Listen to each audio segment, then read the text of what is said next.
Hey everyone, Tenja here, and in today's video, we'll be looking at October 29th to November the 4th, and see what I got up to in World of Warcraft. So we're going into our second week of the 20th anniversary, and they up the amount of bronze celebration tokens we get now. So I've been knocking out the items I need pretty darn quick with this. What I thought was going to take me multiple months to finish, looks like it may just take me a few weeks. It's kinda nice that it's going to be so quick, but I really didn't have a problem with the way it was. And now that we're into the 20th anniversary event, Blizzard gave us time running for the classic dungeons, which is really nice, and it's easier to level characters up.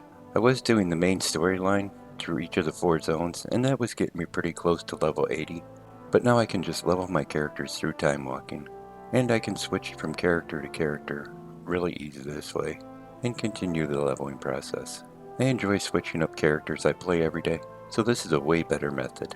And of course this week I did level another character. This time around I went with another warrior. It was my Void Elf. So if you're keeping track, that's 5 warriors done. 1 paladin, 1 hunter, 1 druid, 1 warlock, and 1 priest. I still have a whole mess to level up, but being able to do time walking every week really helps with doing this. And I'm thinking next week I may do a monk. I only have 1 of those, so it'd be kinda nice to get him out of the way. I'm still messing with level 8 delves, and by doing this I have a chance at getting a piece of hero gear from the vault at 3 of 6. That's an item level of 616, so it works out pretty good. I am gearing up my main character at a pretty good pace doing this. I don't think it should take more than a few months to get him all geared up, without having to go into a raid. At some point in time, I think I'm going to mess with a level 9 delve, but let me know down in the comments, do you think they're easier solo or in a group? I've only done delves solo so far, so if I do decide to do them in a group, it'll be a big change up. And on top of all of that, I did make it into my weekly mount farms, so let's take a peek and see how I did. I started off by heading over to Antor's the Burning Throne. Out of here I'm after the Scythe of the Unmaker, and I'm still after the red one, which means I have to do this on Mythic. Since they've added the new Transmog rules, I've been killing all the bosses in here, just to see if I could knock out some of the Transmog sets. But once I finish up them, I head back to Argus the Unmaker, and I take him down. This gives me attempt number 132 on the site this week, but I didn't see it drop, so I'm going to have to come back here again next week.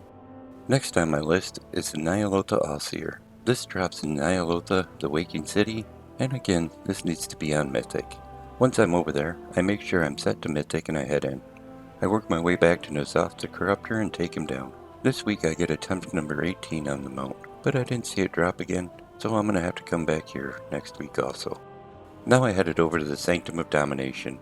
The mount I'm after out of here is Vengence. This drops off Sylvanas Windrunner on Mythic difficulty.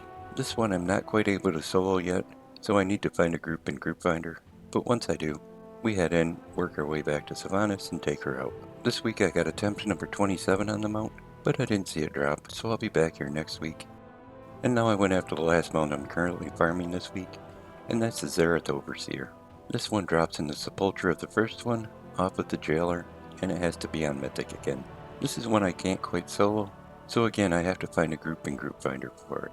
Once I do, we head in. Making our way back to the jailer, we take him down, and I get attempt number 30 on the mount this week. It's another one I didn't see drop, and it's another one I'll be back to next week. So even though I didn't have a lot of luck in my mount farms this week, I did still manage to farm up enough rep to buy a few new mounts. The first mount I bought was the Ferocious Jawcrawler. This one's associated with the Ashka Hat rep, and it'll run you about 2800 cash. So as long as you've been working on your rep on a pretty consistent basis, this should be available to you. The second mount I got was another Ashka Hat rep mount. This time it was the Aquamarine Swarmite. But this time it will cost you almost 4000 cash. It again is a pretty easy one to get. As long as you've kept up on your rep, you should be able to get it. They're both pretty good looking mounts for being bugs overall, so be sure you don't miss out on them. And finally, in case you're wondering, the transmog I have on this week is the Plunderlord's Finery. We've had 2 versions of this so far become available to us. The red version, which came from Plunderstorm, and the orange version, which was available on the trading post. I personally never bought the trading post version, so I'm going to have to wait for it to come around again before I'll get a chance at it. But the red version is by far one of my favorite transmogs for my Worgen. I've always had a hard time figuring out what transmog to put on him, and this one seems to fit real well and looks really good on the male Worgen. But hey, if you enjoyed the video, give it a thumbs up. You can click on subscribe. Thanks for coming by and watching it. I'm going to send a hi out to my best friend, and you all take care.